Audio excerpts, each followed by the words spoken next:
ఈరోజు పత్రికలలో అన్నిట్లో గత 2-3 రోజుల నుంచి ఈ రైతు డిస్కమ్ అనే విషయం మీద అందరూ చర్చ జరుగుతూ ఉన్నది. దాని మీద నిన్న ఈఆర్సీలో మీటింగ్ కూడా తీసుకోవడం జరిగింది. అందులోనే ఈఆర్సీలో రైతు డిస్కమ్ అనే ఒక కొత్త డిస్కమ్ ని ఏర్పాటు చేస్తా ఉన్నాం తెలంగాణ రాష్ట్రంలోని. దాని ద్వారా రైతులకు కరెంటు సప్లై ఇచ్చుకుంటా నాణ్యమైన కరెంటు సప్లై ఇవ్వడానికి మాత్రమే రైతు డిస్క్ను తీసుకురావడం జరుగుతుందని ప్రభుత్వం పెద్దలు చెప్పడం జరిగింది. అయితే ఇది చెప్పడంలోనే దీని వెనుకనే పెద్ద కుట్ర ఉందనే విషయాన్ని ఒకసారి అర్థం చేసుకోవాలి. ఎందుకంటే ఇప్పటికే తెలంగాణ రాష్ట్రంలోని ఉన్న 2 డిస్కంలు నడుస్తా ఉన్నాయి. ఆ 2 డిస్కంలు ఇవాళ చాలా అత్యధికంగా చాలా లాస్ లో నడుస్తా ఉన్నదనే విషయాన్ని ప్రతి ఒక్కరికి తెలుసు.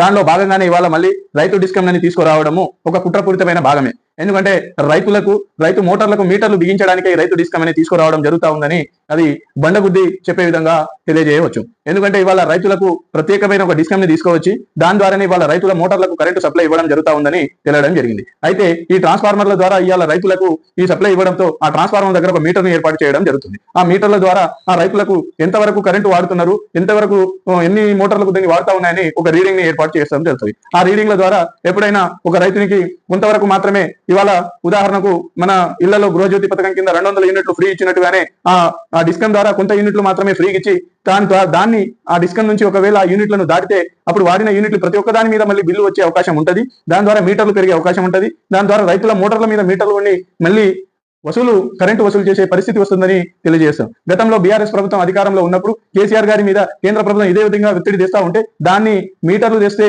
మోటార్లకు మీటర్లు ఇచ్చే పరిస్థితే లేదని గట్టిగా వాదించి ఆ రోజు కేంద్ర ప్రభుత్వానికి గట్టిగా వాదించడం జరిగింది. అప్పటితో ఆ కేంద్ర ప్రభుత్వము వెనక్కి వెళ్ళడం జరిగింది. కానీ ఇప్పుడు పైన బడాబాయ్ కింద చోటాబాయ్ ఈ పాలనలో బీజేపీ కాంగ్రెస్ ఒక్కటే కాబట్టి వాళ్ళ ఒత్తిడికి లొంగని ఇవాళ రేవంత్ రెడ్డి గారు రైతుల మోటార్లకు మీటర్లు తెచ్చే పరిస్థితి తీసుకొస్తా ఉన్నారు.